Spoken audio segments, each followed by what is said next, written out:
Bueno, el día de hoy vamos a tratar muy pocos asuntos, uno nada más. Ahora sí que es calidad, no cantidad.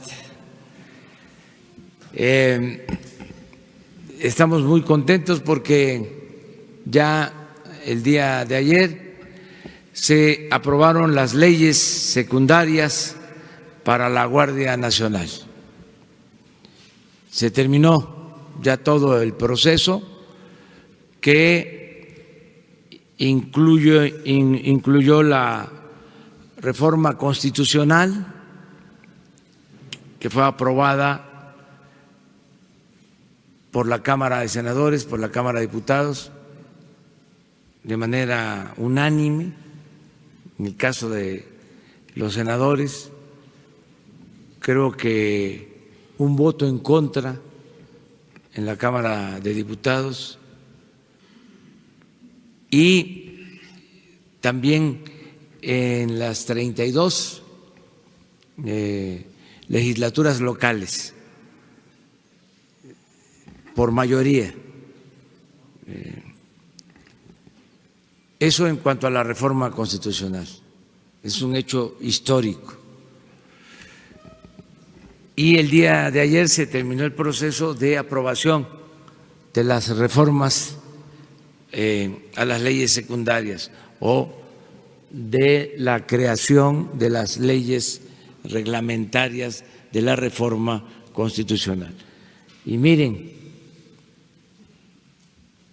agradecerle mucho a los legisladores de todos los partidos. En el caso de paridad de género, que también se aprobó, pues fueron 445 votos a favor, 0 en contra, 0 abstenciones. Guardia Nacional, ahí están los resultados, en lo general 429 a favor, 1 en contra.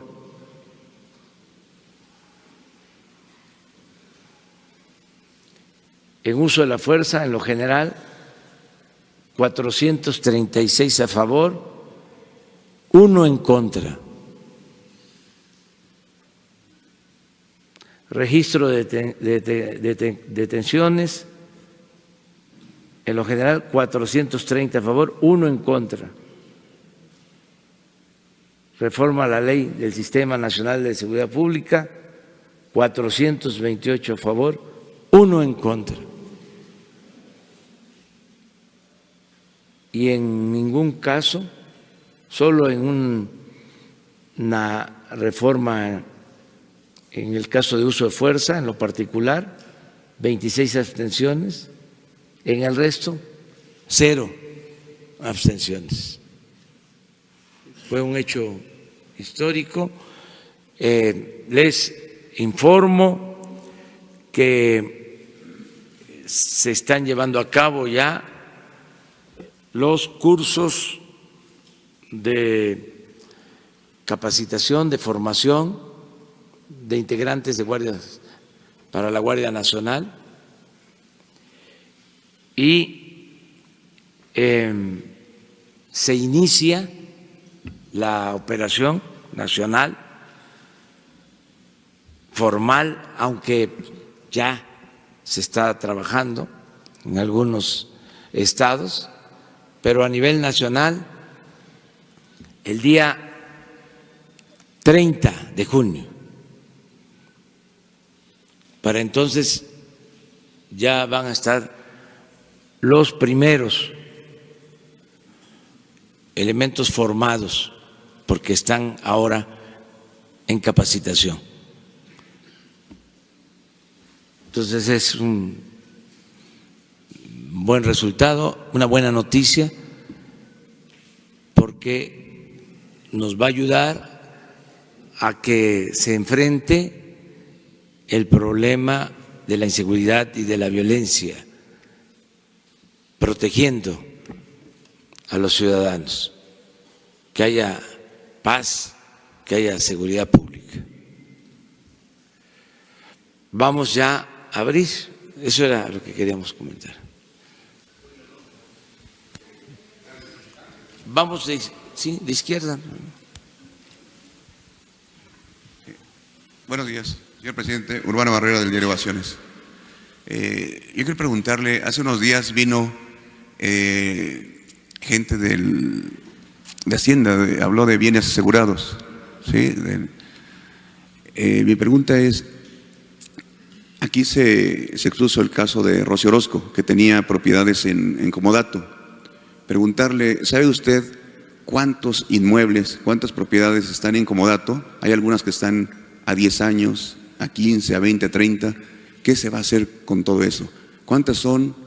¿Cuánto representa? ¿Quiénes son los beneficiados? ¿Y qué se va a hacer en lo inmediato, verdad? Con todas esas propiedades son muchísimas y son millonarias. Esa es la primera. Viendo eso, se está haciendo un inventario de todos los bienes de la nación, de los mexicanos, y también de todo lo que se obtiene, se confisca por ilícitos, ya sea por la delincuencia común o la delincuencia de cuello blanco, y ya quedamos de que todo eso se va a devolver al pueblo. Ya tenemos la reforma constitucional, la extinción de dominio que permite que todos esos bienes puedan ser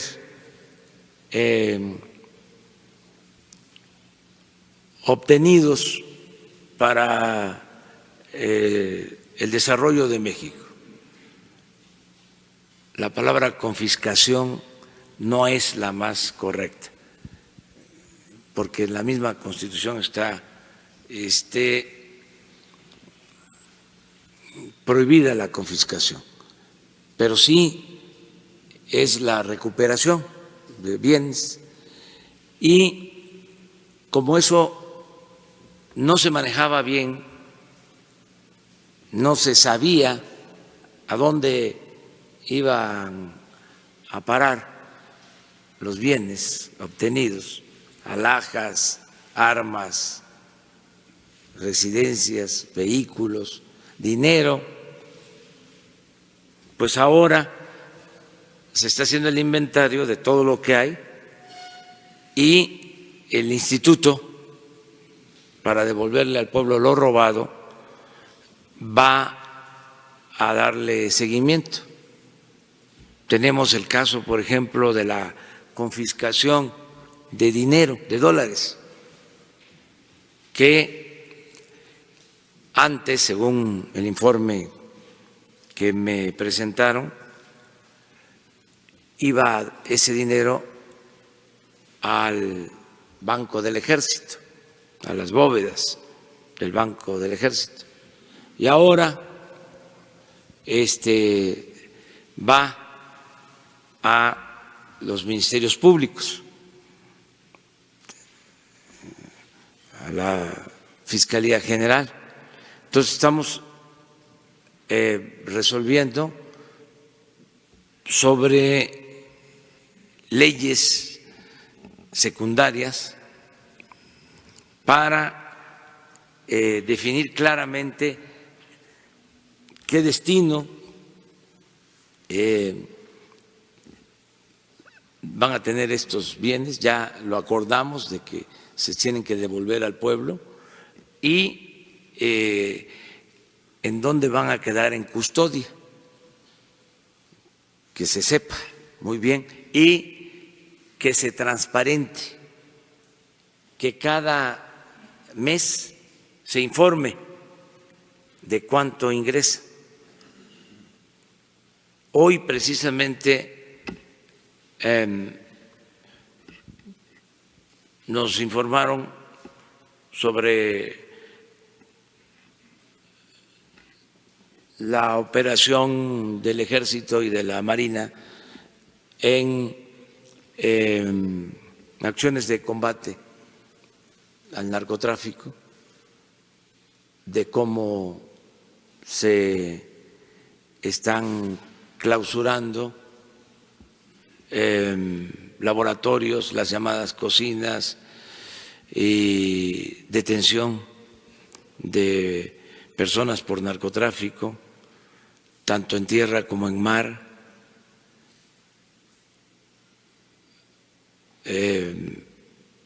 Todo el operativo que nos informan de manera periódica sobre esto, y hoy nos informaban precisamente de lo que se recupera. Esto, por ejemplo, es un informe de una semana, 10 días, por estas acciones, solo por estas acciones. A ver si no está la lámina, nada más una.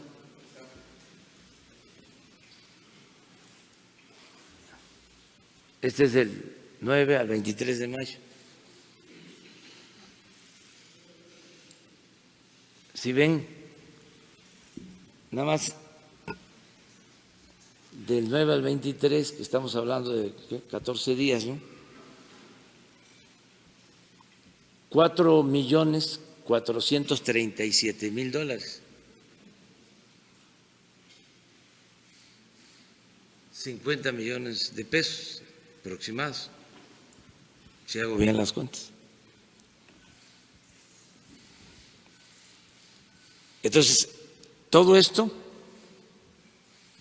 va para la gente,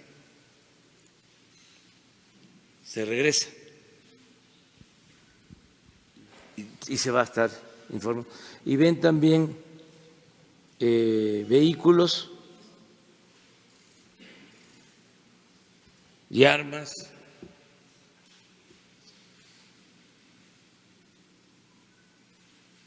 Es un ejemplo. Y hay, desde luego, pues bienes, hay propiedades, y se está haciendo todo el inventario para devolverlo a la gente. Perfecto. Muy bien. La segunda pregunta, señor presidente, muy breve. Comentar nada más, ¿cómo va el proceso de revisión de las direcciones y las subdirecciones alternas? Según datos de la Secretaría de Hacienda, en el gobierno del presidente Vicente Fox se crearon 167,000 en el de Fox y otras 163,000 en el gobierno del presidente Calderón, algo así como 320,000 direcciones y subdirecciones adjuntas, todas con salarios por encima de 50,000 pesos hasta llegar a 120, sí, 160,000. Sí. ¿Qué se está haciendo en este caso y cómo va este inventario, este registro? Porque muchas de ellas ni siquiera iban a trabajar. Y complementario a esto, le iba a comentar, tenemos todavía el vicio, por ejemplo, en todas las alcaldías de la Ciudad de México, áreas en donde todavía la entrada y salida, el chequeo de asistencia del personal es con firma, es a través de una persona que lo registra y ahí se da un tráfico de todo, ¿no? Hay gente que tiene 2, 3 trabajos y llega a las alcaldías y firma, llega 1 hora, se va. No, sería muy fácil poner un reloj checador, un digitalizador. ¿Qué propondría usted, señor presidente? Gracias. Bueno, estamos haciendo un ajuste, no es nada nuevo, no debe de sorprender a nadie. Yo siempre he planteado que la fórmula para transformar a México estriba en acabar con la corrupción y en hacer un gobierno austero. Esa es la fórmula. Y que eso permite liberar muchos fondos para el desarrollo. Porque era mucha la corrupción en todos lados.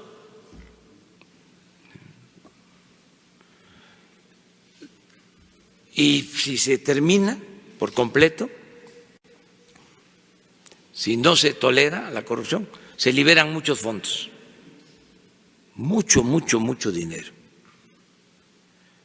Y lo mismo en el caso de la austeridad. Se crearon muchas plazas para funcionarios del más alto nivel.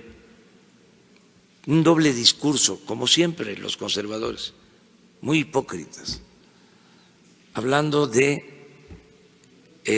recortar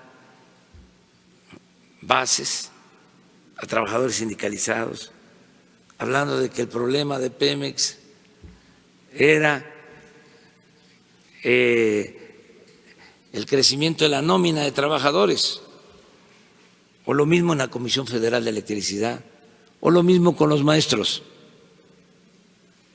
Y ahí despedían, pero al mismo tiempo arriba contrataban para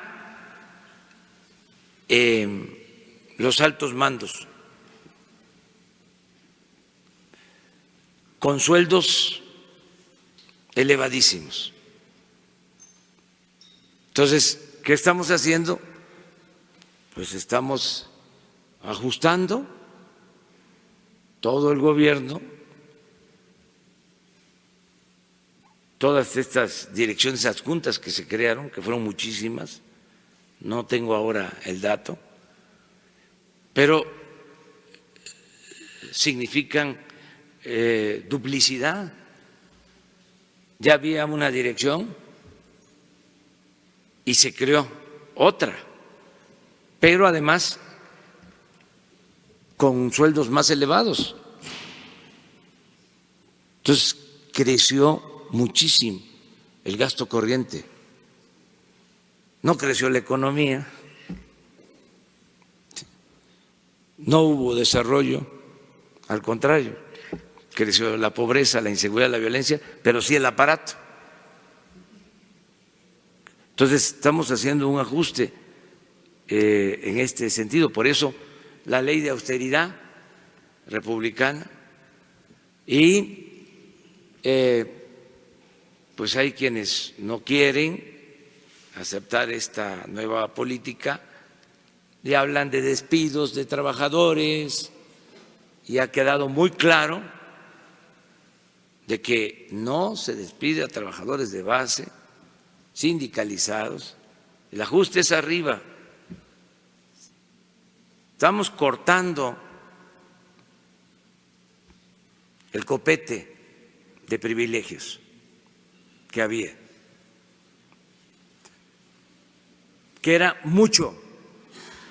Y aquí aprovecho de una vez porque sigue el tema para decir de que no van a afectarse los servicios, al contrario, van a mejorar.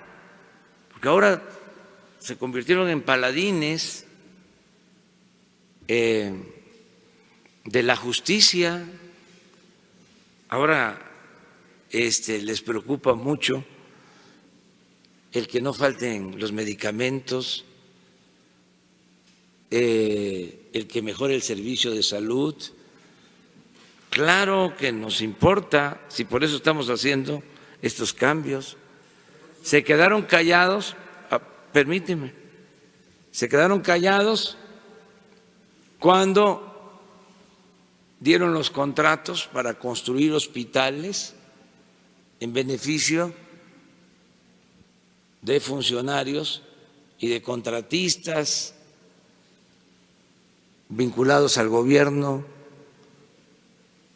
¿Sabes cuántos hospitales? Y sería bueno que se investigara.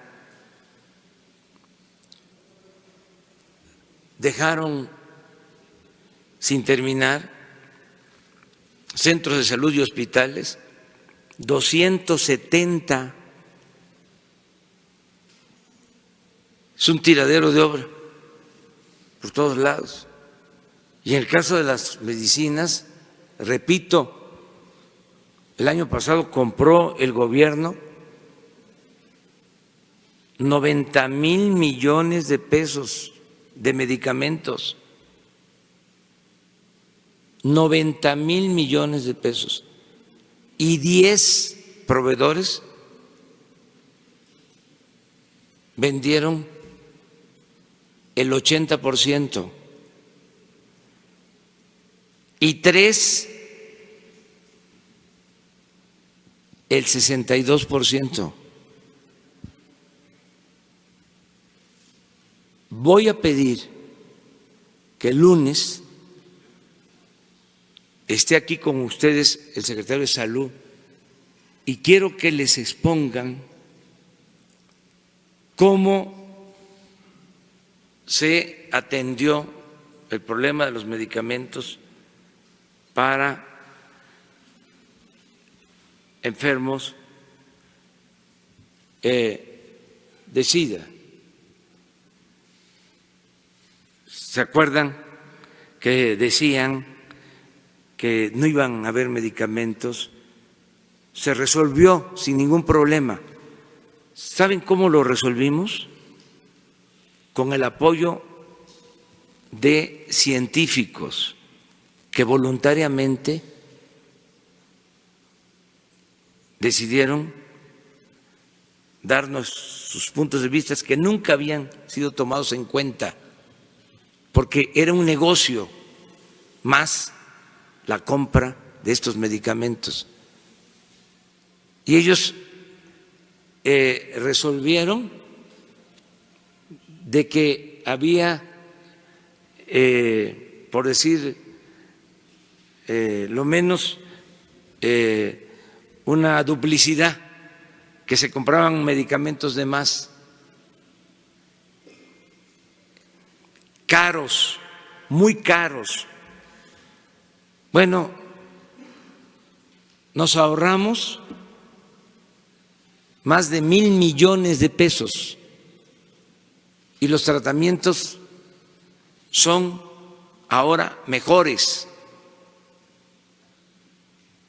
Pero yo se los explico así, de manera muy general. Quiero que se los expliquen científicamente,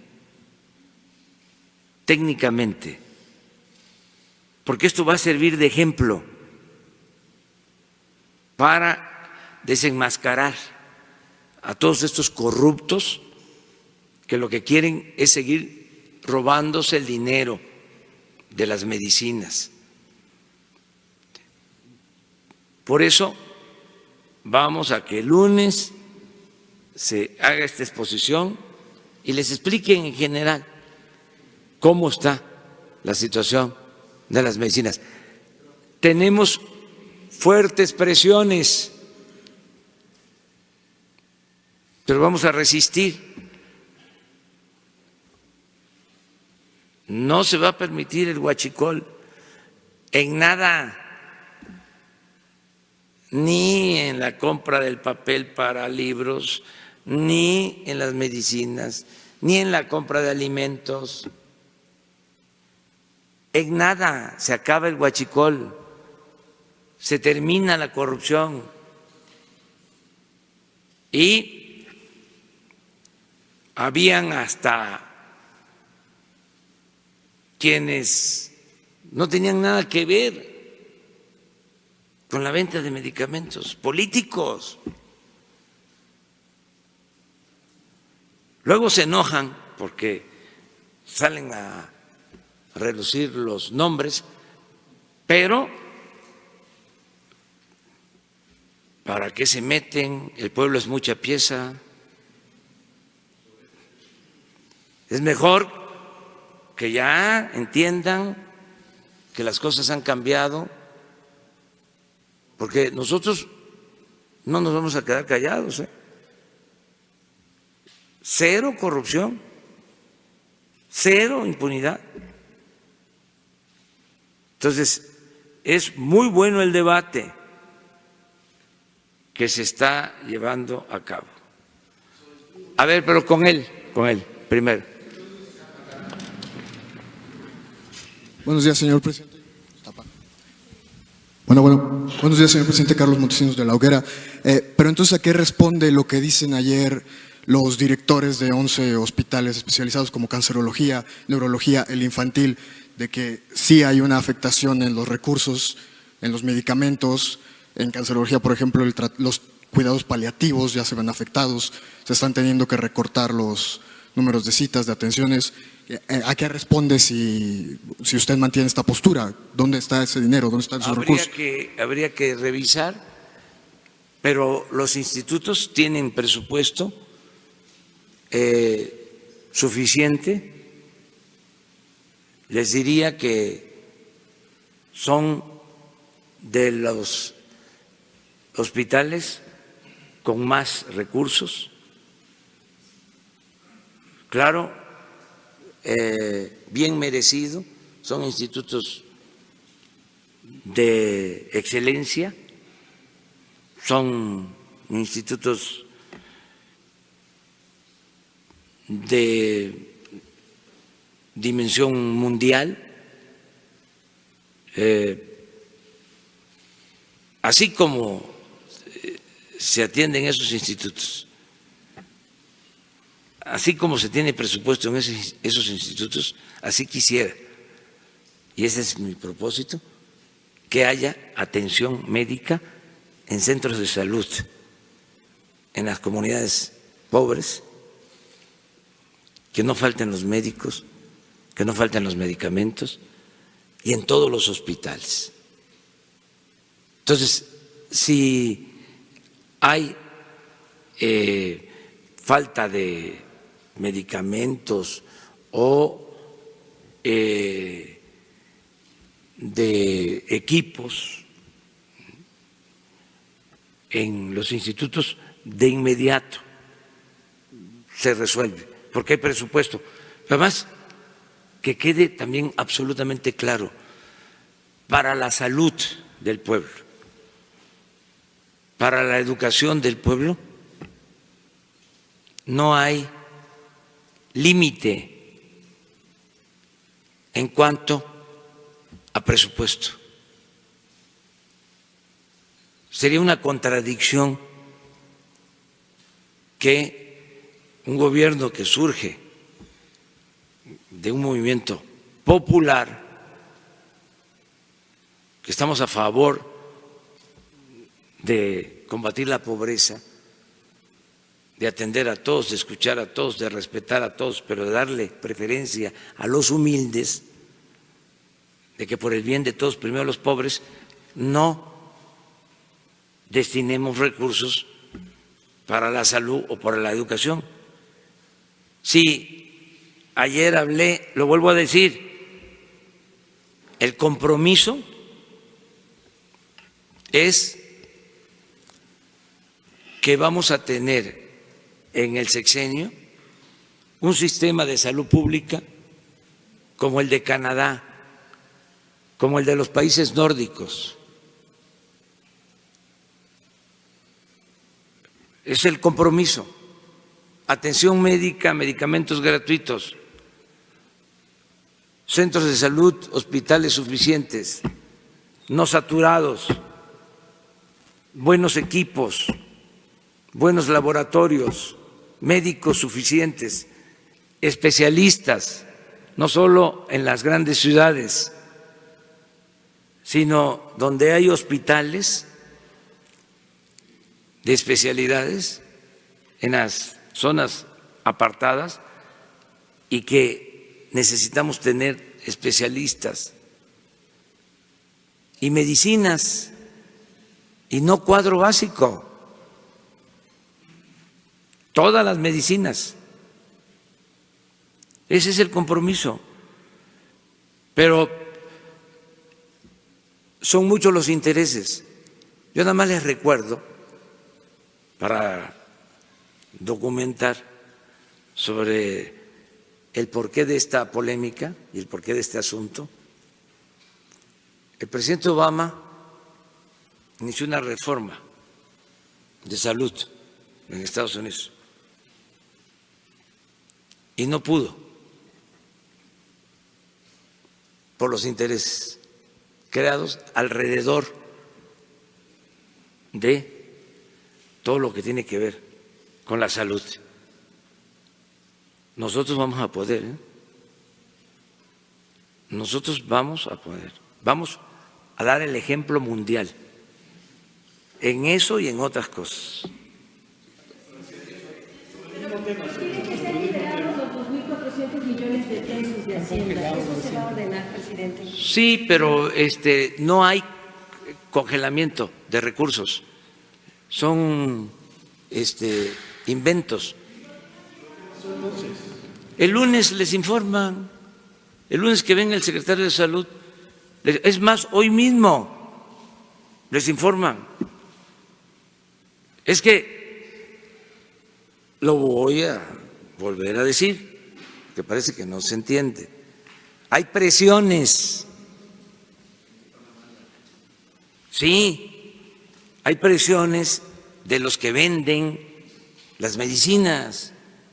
Pues imagínense el negocio, imagínense que una empresa vendía $2,000 millones. $2,000 millones.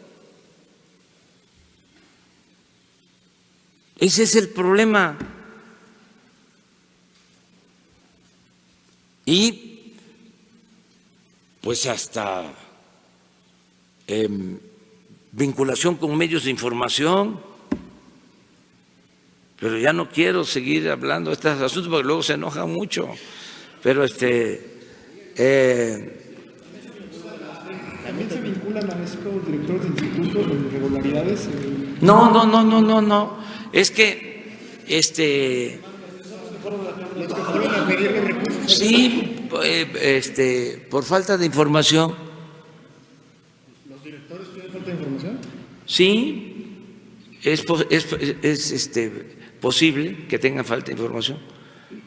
Por eso hoy se va a aclarar sin ningún problema. Y es como el huachicol. ¿Se acuerdan que nos quedamos sin gasolinas? Y la gente apoyó. Pues es que estamos limpiando de corrupción y siempre que hay un cambio de fondo, pues se molestan, no les gusta.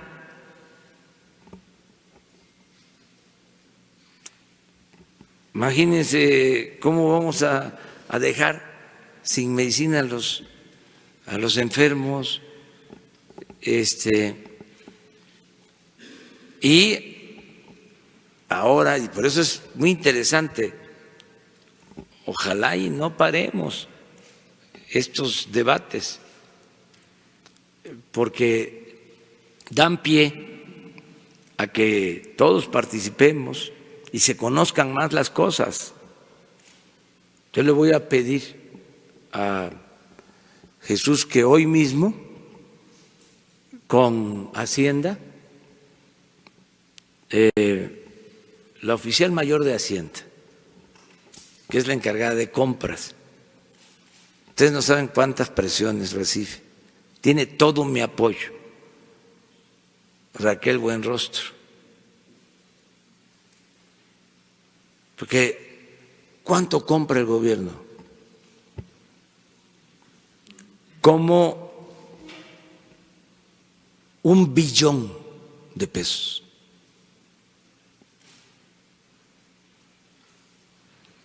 Y estamos calculando que nos vamos a ahorrar por lo bajo 200,000 millones de pesos.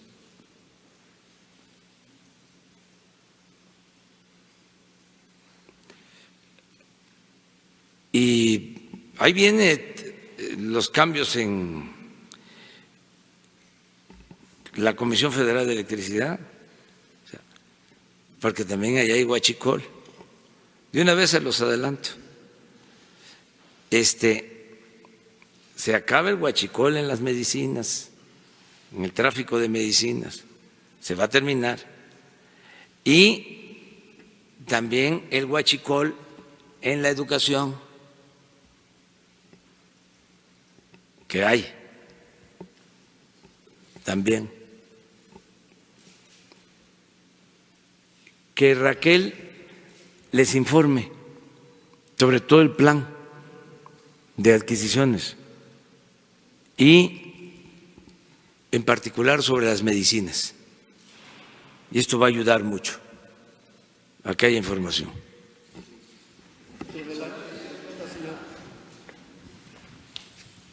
Buenos días, presidente. Soy Antonio Ruiz de Sin Censura Chicago. Como usted seguramente sabe, seguramente ya leyó, el periódico Reforma anoche revela una lista de periodistas beneficiados en concepto de campañas oficiales en el sexenio pasado, el de Enrique Peña Nieto, una lista que usted entregó al INAI, pero no nos salen las cuentas. Nos habían dicho ustedes antes que eran 60,000 millones de pesos en concepto de campañas oficiales y que una cuarta parte, 15,000 millones de pesos, pues era lo que se le había dado a los columnistas, ¿no?, beneficiados en estas campañas oficiales. Reforma dice que son más de 1,000 millones de pesos, pero no salen las cuentas. ¿Puede decir si faltan columnistas ahí, si faltan medios de comunicación? Y le tengo otra pregunta. Bueno, miren, bajo palabra de decir verdad, nosotros no dimos a conocer los nombres de quienes reciben o recibían estos apoyos para trabajos informativos. Esto tuvo que ver con otras dependencias. Si dieron a conocer los nombres, nosotros solo entregamos esta información al Instituto de Transparencia, así, y nosotros no dimos a conocer los nombres. Quiero aclarar de que lo que nos pidieron nos pidió el Instituto de Transparencia fue la información sobre columnistas, periodistas. No es el gasto de publicidad del gobierno, que eso es otra cosa. El gasto de publicidad el año pasado fue de 10,000 millones de pesos, que son cosas distintas. ¿Por qué tengo lo de 10,000 millones en la cabeza? Porque decidimos en la ley de austeridad reducir ese gasto a la mitad y todavía en la nueva decisión que se tomó en un memorándum se reduce a 4,000, de 10,000 a 4,000. Vamos a ahorrarnos este año en publicidad 6,000 millones de pesos. Bueno, de esos 10,000 que implican contratos, pero además es parte de la cuenta pública, contratos con medios de información para la adquisición de espacios en radio, televisión, periódicos. Además de eso, había o se incluía alrededor de 1,000 millones en todo el proceso, 260 millones de pesos. Yo vi el informe antes de que se enviara, de dinero que se entregaba a columnistas, periodistas, por servicios, pero no es todo el gasto de publicidad del gobierno. Ah, bueno, sí, como parte de la publicidad del gobierno se les daba un recurso. ¿Esos nombres no los van a dar a conocer? ¿Los nombres de estos periodistas que solamente se... Nosotros no. ¿No lo dieron a conocer ustedes al INAI, esos nombres? Sí. Porque, honestamente, presidente, Nosotros... esto es absolutamente antiético. A mí me enseñaron en los primeros semestres de periodismo que columna pues es un artículo de opinión, es un editorial. Imagínese usted que se le paga millones de pesos a un columnista para emitir una opinión. ¿Es antiético, no le parece? Sí, pero hay un instituto de la transparencia para eso, que fue el que nos solicitó la información. Y aquí dijimos en su momento que no queríamos que se pensara que era una respuesta nuestra ante ataques o cuestionamientos o críticas legítimas. No, se hizo porque ciudadanos pidieron al Instituto de la Transparencia esa información y el Instituto de la Transparencia nos pidió a nosotros esa información y nosotros entregamos esa información y dijimos no vamos a revelar los nombres. Además aclaré que lo de la publicidad es legal, es decir, todos los gobiernos contratan publicidad. Oiga, presidente, pero ya como último, nos habla ahorita si ahora aparecen nombres en un periódico, pues hay que ver quién le entregó esa información primero. En ese periódico también se dieron a conocer hace 2 días nombres de condonaciones de impuestos y no aparecieron todas, ¿sí? Y eso no se vale. Porque si se da la información y entonces aparecen nada más, ¿sí? Yo no vi la lista, pero pregunté porque tengo la información, y aparece esta empresa, y aparece esta otra, y aparece esta otra. No. Entonces, eso no se debe de hacer, porque es como si aquí nosotros nos pregunta Transparencia, a ver, ¿quiénes recibían? Y los que son nuestros amigos, decimos, no, estos no, nada más van estos otros. Nosotros no mentimos, no vamos a ocultar información sobre este asunto. Y también, qué bueno que se abre el debate sobre estos temas. Es de lo mejor para la salud pública. Entonces, permítame preguntarle, nos habla ahora del fin del huachicoleo en las gasolinas, el fin del huachicoleo en la educación, en los medicamentos. ¿Por qué no el fin del huachicoleo en los medios de comunicación? ¿Por qué? Bueno, pero sigue habiendo publicidad oficial. Yo entiendo perfectamente que necesitan ustedes tener tiempos oficiales, tiene que difundir su mensaje, pero desde antes de las campañas ustedes ya difundían un mensaje muy fuerte en redes sociales. ¿Por qué no darle un fin ya a las campañas oficiales, a la publicidad oficial? Porque necesitamos también, el gobierno requiere informar y además son empresas, son fuentes de trabajo que deben de cuidarse. Además,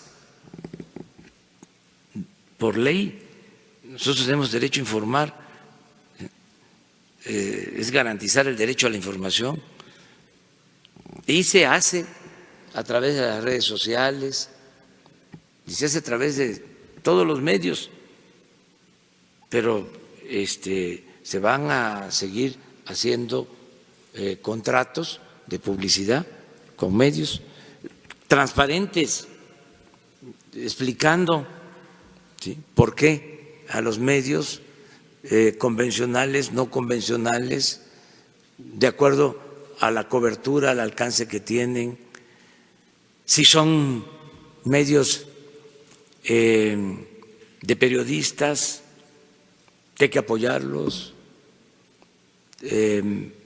si son medios que tienen que ver con regiones apartadas, todo lo que tiene que ver con radios comunitarias, todo eso lo tenemos que apoyar y desde luego fortalecer el sistema de información que tiene el gobierno, porque tiene estaciones de radio, estaciones de televisión, pero terminar el abuso que existía, porque no solo era la publicidad, no solo era la publicidad, era el que también hacían otros negocios con el gobierno. Entonces ya todo eso se terminó. Y les puedo decir algo, lo están entendiendo bien los dueños de medios de información y también los periodistas, ¿sí? Algunos que se molestan, pero pues también tienen derecho a expresarse, a manifestarse. Prohibido prohibir, y no va a haber censura para nadie, para nadie. No vamos nosotros a limitar la participación de nadie. No tenemos enemigos en los medios de información. Soy cliente de algunos desde hace años. Sí, por ejemplo, de Pablo Iriar. O sea, ¿saben desde cuánto tenemos diferencias? Sí, desde el 94. ¿Cuántos años son? ¿Cuántos? 25 años. Pero lo respeto, o sea, 25 años. O sea, él tiene un punto de vista sobre mi persona, yo tengo también el mío sobre su persona. Entonces, ¿y qué pasa? Nada.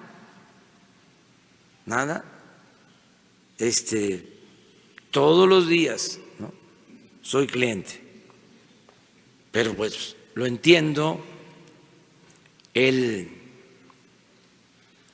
políticamente, porque no me gusta meterme a las cosas familiares, políticamente fue el de comunicación de Salinas. Estuvo, no sé si en Notimex o era director de El Nacional o alguno de esos periódicos que ya no existen, que eran boletines. Ya no existe El Nacional, ¿verdad? Sí. Lo mismo Riva Palacio, pues estuvo con Salinas Otto Granados, pues el que acaba de salir de secretario de Educación, fue el de Comunicación Social de Salinas. Entonces, los entiendo, somos distintos, tenemos proyectos contrapuestos de nación. Pues ellos se dedicaron a apuntalar al régimen neoliberal o neoporfirista. Yo me he dedicado, ¿sí?, a cuestionar el régimen neoliberal, neoporfirista, a cambiarlo, a transformarlo. Pero bueno, si existe este debate, ¿sí?, es sano completamente que se exprese, que se manifieste. Aquí lo que cuentan son los argumentos. Y por eso las benditas redes sociales, porque ya les he dicho y lo repito, antes pues eran nada más ellos. ¿Y a nosotros en dónde nos publicaban? Hay un periódico al que yo respeto mucho, uno, que en los tiempos más difíciles del movimiento abrió los espacios para la lucha social fundamentalmente, o para la lucha democrática con dimensión social. Entonces, es muy importante lo que está sucediendo sobre la participación de la sociedad, de los medios, ¿sí?, del gobierno, y entre todos buscar nuevas opciones, nuevas alternativas de convivencia en armonía, con libertad, sin autoritarismo, sin corrupción. Sería extraordinario abrir foros sobre este tema, porque sí estamos en un proceso de cambio, de transición, y no solo porque cambió el gobierno y va a cambiar el régimen, el actual gobierno, es un cambio de régimen, no solo por eso. O sea, y se tiene que entender que es una nueva realidad y que no se puede poner vino nuevo en botellas viejas, no solo por eso, sino por el avance de la tecnología. ¿Cómo se le hace para mantener a periódicos ante el crecimiento constante de las redes sociales? Imagínense los jóvenes. Vamos a ver a los jóvenes dentro de 2 años, 3 años, 5 años, 10 años, como nosotros que nos levantábamos y después del café buscábamos el periódico para leer, o era parte de la costumbre, o la radio, desde que uno se levantaba, porque además no solo eran las noticias, sino eran los avisos. En mi estado era que mandaran el cayuco a la orilla del río porque iba a llegar una persona y que lo cruzaran, y se usaba la radio para eso, o que un enfermo estaba en el hospital pero que ya estaba mejor. Pero ahora, ¿sí?, en muchos casos todo es con el Internet y vamos a comunicar a todo el país con el Internet. Entonces, ¿cómo se va a dar el reacomodo, ¿sí?, en los medios? ¿Qué va a pasar con el periodismo? Son temas interesantes. ¿Y qué sugieren ustedes que se haga? O sea, ¿qué podemos hacer nosotros desde el gobierno? ¿Qué ustedes proponen? Sí, pero la política que debe de aplicarse, nosotros tenemos lineamientos generales, pero ¿por qué solo nosotros vamos a decidir la política? ¿Por qué no se comparte y todos opinamos y hay una consulta con este propósito? Va a haber, creo que la semana próxima, una consulta para igualdad promovida por mujeres, para seguir avanzando en la igualdad. Es un tema importante este. Entonces, claro, sin odio, sin rencores, con respeto, pero es interesante. Buenos días, presidente. Alberto Rodríguez, de SDP Noticias. En este listado que aparece de periodistas, quiero entender mejor exactamente cómo se elaboró, porque es un listado de empresas, de razones sociales ligadas a periodistas que recibieron dinero, ya sea por concepto de publicidad oficial o por otros servicios, como el caso de Krause, que recibe publicidad oficial y recibe otros servicios, ¿no? Y él tiene Editorial Clio, y la empresa que está listada en realidad es Editorial Clio, no Enrique Krause. En ese sentido, ¿por qué no se incluye también a La Jornada, que los dueños son periodistas? ¿Por qué no se incluye a Reforma, cuyo dueño es periodista, estudió periodismo, al Universal? O sea, ¿no le parece a usted que fue un poco discriminatoria la manera en la que se entregó la lista de poner simplemente a empresas ligadas a periodistas, pero no a todas? O sea, insisto, La Jornada y otras también son de periodistas y no se sabe qué monto recibieron ellos. No, pues eso se puede resolver. Damos a conocer, si lo solicitan, todo el presupuesto que se utilizó para publicidad. Es que me parece que la solicitud original iba en ese sentido. No era para esto, tengo entendido. Pero podríamos resolverlo así. Si el Instituto de la Transparencia nos pide toda la información, se entrega. Es que la solicitud ya es en ese sentido, señor presidente. ¿Sí? ¿Podrían ustedes aclararlo? ¿Sí?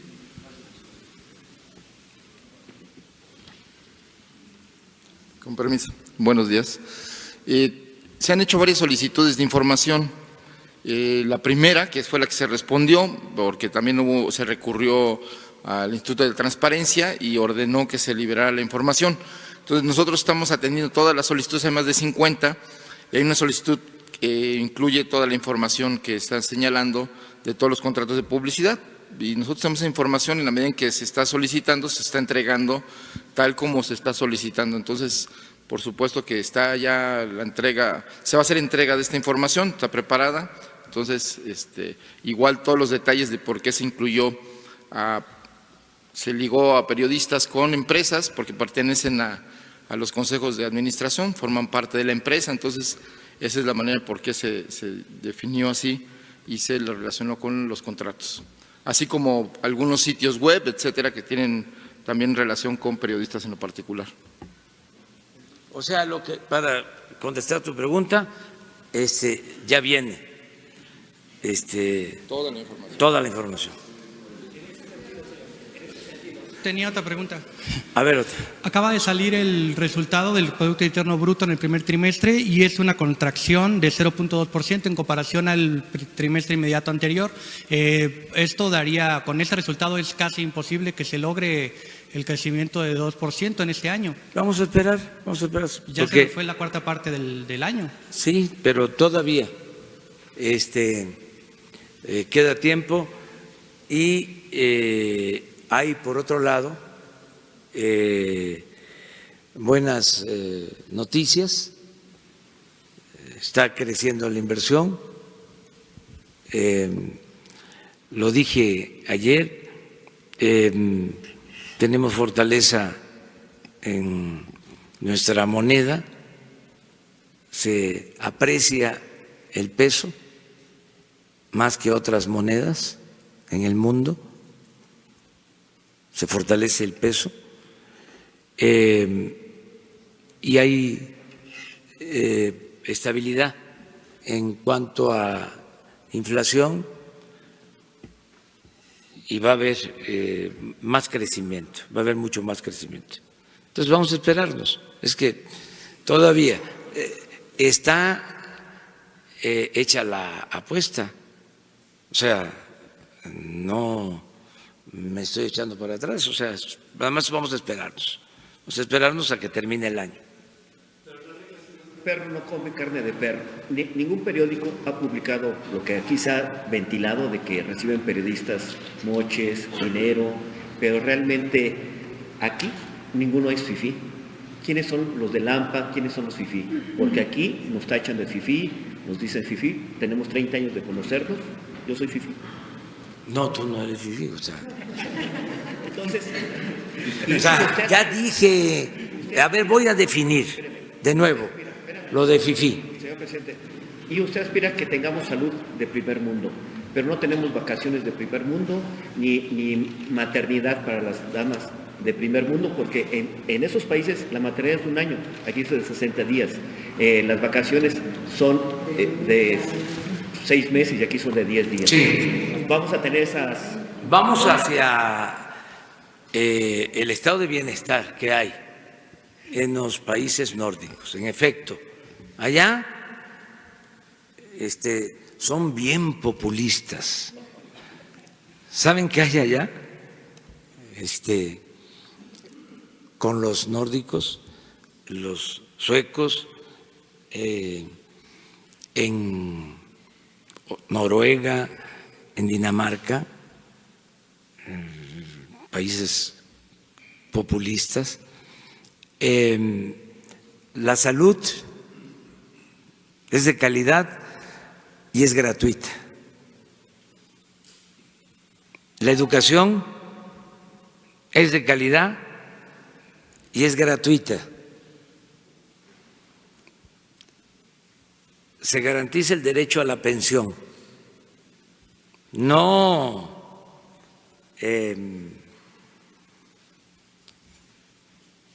en una poca cantidad, sino pueden estar recibiendo en pesos un pensionado. En Dinamarca, 25, 30 mil pesos, después de los 65 años.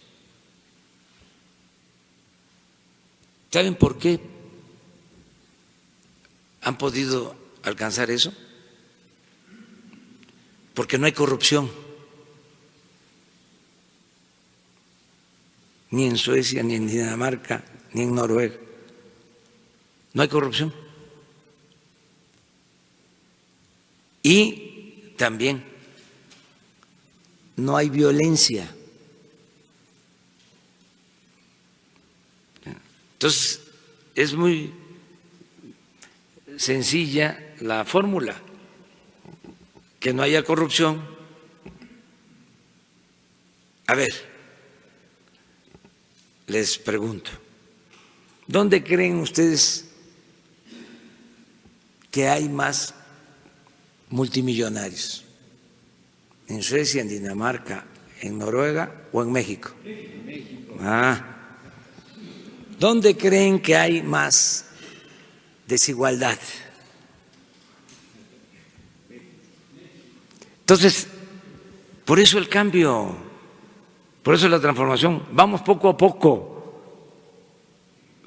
para garantizar la seguridad, que el mexicano tenga protección, tenga seguridad desde que nace hasta que muere, desde la cuna hasta la tumba, estado de bienestar. Lo podemos lograr si erradicamos la corrupción, si se acaba la corrupción. En el sexenio se va a terminar la corrupción, me canso ganso. Y eso va a mejorar las condiciones de vida y de trabajo. No solo va a haber más crecimiento, va a haber más bienestar en nuestro pueblo, va a haber felicidad. Acerca de lo de los fifís, se malinterpretó, ya todo mundo, no todos pues, pero muchos se sintieron fifís. No, hay niveles.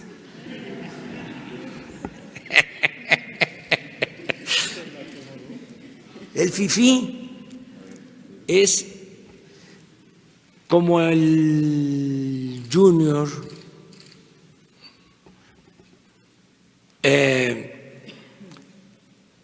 de conservadores, de oligarcas. Esto surge, lo he explicado, de cuando triunfa el movimiento revolucionario, cuando triunfa el presidente Madero, los porfiristas,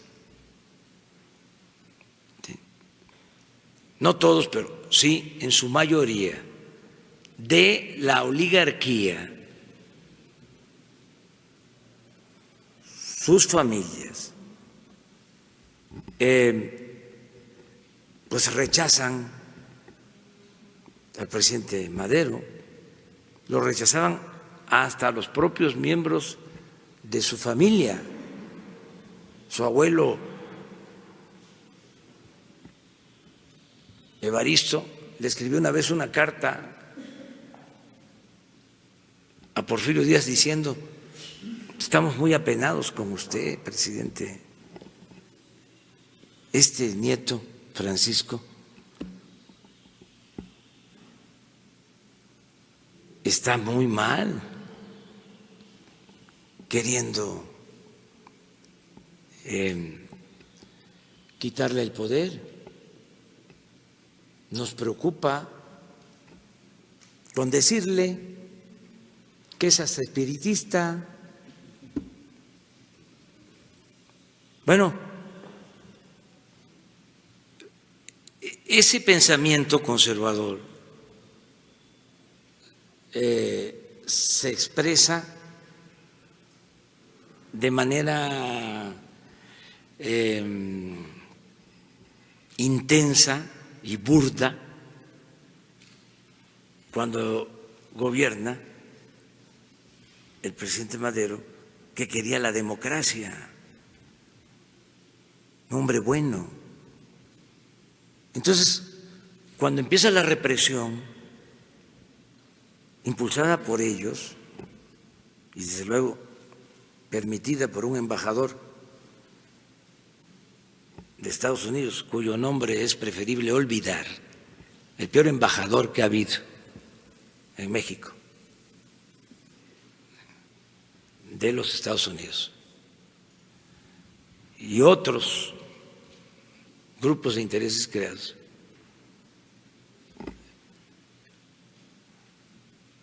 Articulan un movimiento en contra del presidente Madero, al grado de que aquí lo apresan, aquí, cerquita, lo tienen en la intendencia preso, a él, al presidente, al vicepresidente Pino Suárez, al general Ángeles, y de aquí los sacan en la madrugada para asesinarlos cobardemente en Lecumberri. Bueno, eso que se conoce como la escena trágica comenzó con la detención del hermano del presidente Madero, de Gustavo Madero, que lo torturaron de manera inhumana en la Ciudadela. No recomendaría a nadie leer el relato, la hazaña, el odio que se llevó a cabo en ese asesinato. ¿Qué creen que pasó? Los fifís en ese entonces quemaron la casa de la familia Madero, y cuando asesinaron a Gustavo salieron por las calles en sus coches a celebrarlo. Eso eran los fifís, con una prensa de respaldo, una prensa fifí, conservadora. Entonces, estamos hablando de una circunstancia muy especial. Entonces, no es para que todo mundo se sienta fifí, solo que tenga ese pensamiento conservador y esas actitudes. Entonces, no son ustedes fifís, o sea, ustedes son periodistas profesionales, honestos, ¿sí? Diría yo, abnegados, porque les pagan muy pocos. Lo que hay que hacer es un movimiento para mejores condiciones salariales en el periodismo. Pero bueno, ya no me meto en eso. Ella. ¿Tú, los dos? Buenos días, ciudadano presidente. Malanderos de Revolución 3.0. El día de ayer nuestro medio publicó un reportaje que involucra a Jorge Alberto Ibáñez Candelaria, un alto funcionario de la Comisión Ejecutiva de Atención a Víctimas, CEAP. El delito es de sustracción de una menor de 11 años. La madre de la menor lleva más de 2 años sin ver ni saber nada de su hija, pese a tener la guarda y custodia de la niña. Durante estos 2 años, jueces le han ordenado al funcionario entregar a la niña a su madre y por desobedecer en varias ocasiones ya se emitió una orden de arresto. Además, un juez ordenó la búsqueda de la menor a la Policía Federal Ministerial y a la Dirección General de Asuntos Policiales Internacionales e Interpol. También se activó la alerta Amber para su localización. El propio funcionario ha retado a la madre a continuar con este proceso jurídico, aunque él nunca ha tenido la guardia y custodia de la menor. Asegura que podría continuar 2 años más sin problema, interponiendo amparo. Debo comentar que la madre no conoce el domicilio del funcionario y tampoco de su hija, y hasta hace unos días no sabía que desempeñaba el puesto de jurídico, un alto puesto en CEAP. Presidente, hay audios en poder de este medio que prueban las agresiones y amenazas por parte de cercanos al funcionario contra la madre y su familia. Además, tiene un hijo de 4 años y desde hace 6 meses no le pasa una pensión que corresponde al 45% de su sueldo. Con todo lo expuesto, aún así un juez le otorgó al funcionario una suspensión definitiva para que no pueda ser arrestado y tampoco pueda presentar ante las autoridades a la menor de 11 años. Este funcionario trabaja en una comisión tan importante y tiene que ver con víctimas. Y pese a que no tiene la guardia y custodia de la niña, pues ha conseguido amparos. El próximo lunes un juez podría ratificar que el funcionario se quede con la niña, que no pueda ser arrestado. Y usted nos ha hablado de que su gobierno no va a permitir la corrupción. Yo le he presentado este caso. ¿Qué opina y qué podría hacer su gobierno por esta madre? Gracias. Pues que sea atendida. Si tú tienes la comunicación con ella, que se ponen de acuerdo con Jesús para que la reciba la secretaria de Gobernación. Ese es el compromiso. Y que le explique sobre su problema y qué se puede hacer para ayudar. ¿Te parece? Bueno. Señor presidente, Jaime Hernández, de Bajo Palabra. El Servicio Postal Mexicano viene atravesando por varios periodos de crisis, pues las administraciones anteriores no le invirtieron lo suficiente para su eficiencia. Los trabajadores han denunciado que la situación actual es complicada, que no cuentan con los recursos materiales necesarios, como es falta de parque vehicular, refacciones y poca eficacia administrativa. Además, en cuestión de mensajerías, hay empresas privadas muy competitivas. La pregunta que le haría a usted es si su gobierno tiene algún plan de rescate para el Servicio Postal Mexicano y sus trabajadores, y si queda descartado cualquier intento de privatización como pretendían los gobiernos pasados. Sí, eso último, queda descartado cualquier intento de privatización del servicio postal.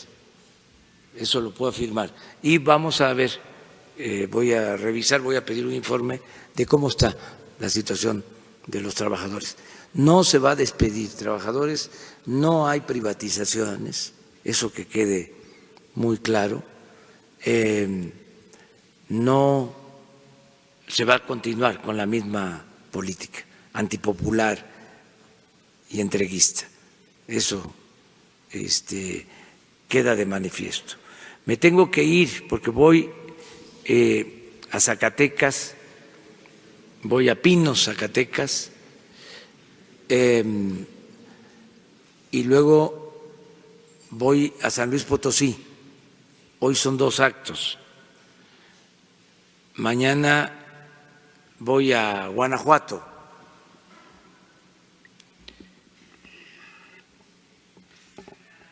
Vamos, es el sábado, vamos a estar en Guanajuato y en Querétaro. Y el domingo vamos a la refinería de Salamanca, que nos falta de revisar. Ya con Salamanca sería, estaríamos terminando del recorrido de evaluación de las refinerías, de las 6 refinerías. Y terminamos el domingo en Jilotepec, en el Estado de México. O sea que vamos a Zacatecas, a Guanajuato, San Luis, Querétaro y Estado de México este fin de semana. Y nos vemos el lunes. Sí.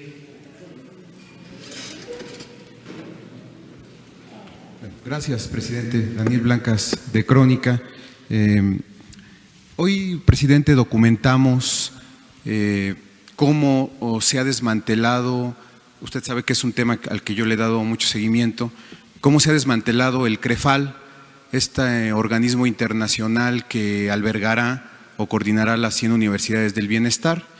Se pasó por encima de su normatividad, de sus estatutos.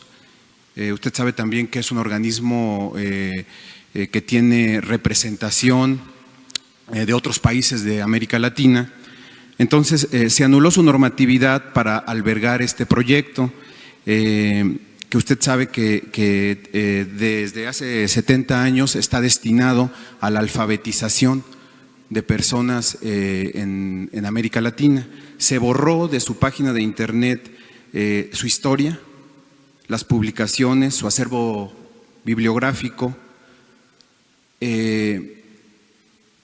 para albergar este proyecto de las 100 universidades. La pregunta concreta, presidente, es Si hay posibilidades reales de que este programa de las 100 universidades se quite de enredos, se quite de pisotear la vida de los estudiantes como los que ya hemos documentado de Morena, se quite de pisotear la normatividad de un organismo internacional como CREFAL para crecer como se requiere bajo la tutela constitucional de la SEP. Sí, miren, ya la vez pasada trataste el tema. Antier, se tuvo una reunión del Gabinete de Bienestar, estuvo Raquel Sosa, ya está preparada para venir aquí como acordamos y hacerles una exposición sobre las 100 universidades públicas y lo del CREFAL. Es muy probable que la semana próxima esté ella con ustedes y esté el secretario de Educación, Esteban Moctezuma, y se va a informar bien sobre este caso. Que se aclare, digamos, sí, que se todos aclare. los detalles, ¿no? Sí, sí. No sé si continúa la idea de que será un organismo externo el que administre los recursos de CREFAL o habrá alguna modificación en ese sentido. Les van a explicar cuál es el procedimiento legal que ya se resolvió sobre esto. ¿Usted sabe con qué recursos en este momento está operando CREFAL? Porque revisamos la historia financiera del organismo, se le daban alrededor de 300 millones de pesos el gobierno mexicano, pero era dinero por debajo del agua, que no había mecanismo de rendición de cuentas. ¿Se seguirá con ese proceso de alimentación financiera al CREFAL? Si te parece, que les informe la semana que viene, sobre todo esto. Están tomando Muchas nota gracias. y les van a informar. Muchas gracias. Gracias.